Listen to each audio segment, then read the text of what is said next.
Zelmas kundze, mēs ar jums runājām kaut kur 4 gadus atpakaļ. Jā, video filmējām. Tagad, priekš manis tas ir nozīmīgi, lai vecāka paudze mums kaut ko pasaka, kaut ko pastāsta par savu pagātni, lai mēs mācāmies, jo tā vēsture viņa atkārtojas. Tie notikumi arī, tā kā zinot pagātni, mēs arī varam paredzēt nākotni, tā teikt. Jā, tāpēc priekš manis nozīmīgi. Es kā mana mamma Ludmila, viņa vienmēr centās braukt pie radiem, kaut kā kopā mūs savākt. Tāda bija, sieviete draudzīga, un viņa to tā kā audzināja arī man, lai es esmu, tāds draudzīgs cilvēks, un es arī nekad nekonfliktēju, un man arī nozīmīgi zināt savus radus. Jā, bet tā kā tagad, varbūt atnākot tam kapitālismam, ka vairāk jau sev un mazāk komunicē. Es tā domāju, bet tas individuāli no katra cilvēka. Bet tāds jautājums, vai jūs tagad laikam no tiem cilvēkiem pēdējā Kaplavas pusē, kas Sibīrijā bija, ne? Vai kāds ir? Jā. Pēdējā jau. Jā. Jā, jo toreiz, man liekas, bijāt nosaukuši kādu arī vecinīti, kura vēl dzīva.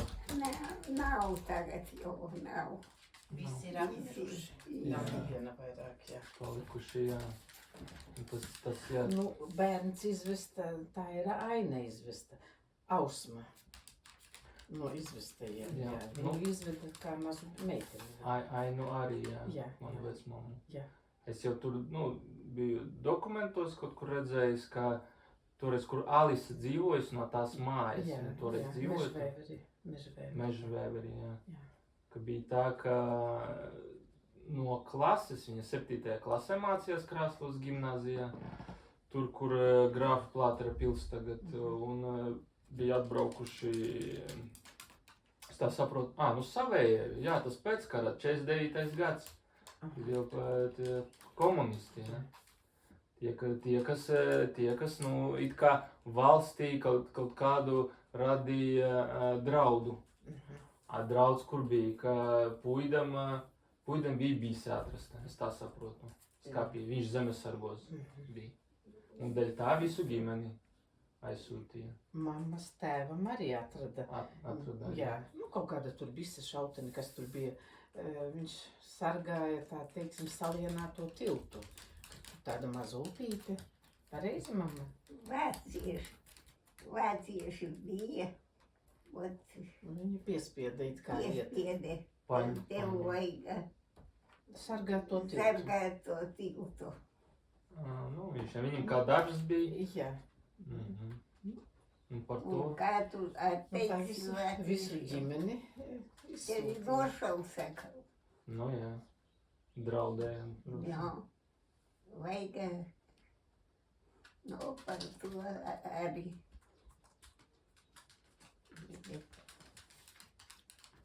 Par to arī. Jā, Raivu cietumā ielika, māti, manu mammu, meiteni uz Sibīriju, jā. Jo bija ne māte, pamāte, jo mammai māte nomira ļoti agri. Kādi gadi 9 bija mammai. Un tas Kalvāns aprecēja, kā tā bija, Martu. Puidiena jau bija tagad. Puidiena un Marta, viņas bija kā māsīcas, laikam. Nebija māsīcas, mammai sadīnīs. Tā kā bija jau ne puidienas meita, bet noslēpa. Cik tēvs nosēdēja tad cietumā gadu? Laikam bija 10 piespriests. Bet, jā. 10. Puida arī 10 nosēdēja. Jā, visiem vienādi bija. Vienādi bija. Vienādi, jā. Jā. Pēc tam atlaida un, Ļoņam ir vēstuli, kā valsts atvainojās. Jā, ir tāds, Ir, jā? nelikumīgi izsūtīti, jā. Varbūt tu varēsi pēc tam nofilmēt? Man šķiet, ka man kaut kur viņa Jā, ir. ja varēsiet atrast, būtu labi. Kā viņi konkrēti tur. Es iešu Jā. atrast. Nu labi, un tad jūs... Uz Sibiriju, no Sibirijas tie visi apmira. Nomira visi jau. Jā.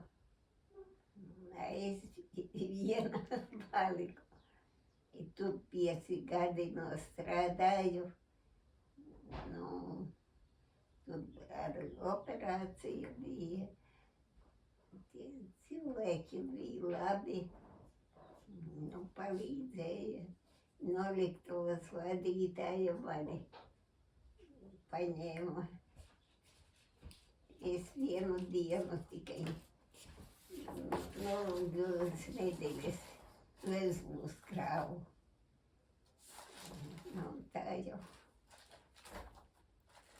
Es no iepriekšējās sarunas atceros, kad jūs atbraucāt uz turieni, uz Sibīriju, jums vietējie palīdzēja. Jā, Jā. vietējie noliktavas vadītāja. Es viņai samazgāju traukus un tad to visu izgriezt. Mums šķērītes, viņa domāja, ka es katru rodiņu griezu. Jā, tur bija šķērītes tādas. Nu, un tā viņa pat man uzticējās visu to darbu. Noliktavā, jā, jums bija? Nu, jā, tā kā palīgs. Viņai virsbija brigadieris. Nu, darbu jau pierakstīja citu kaut ko. A viņai bija mazs bērniņš.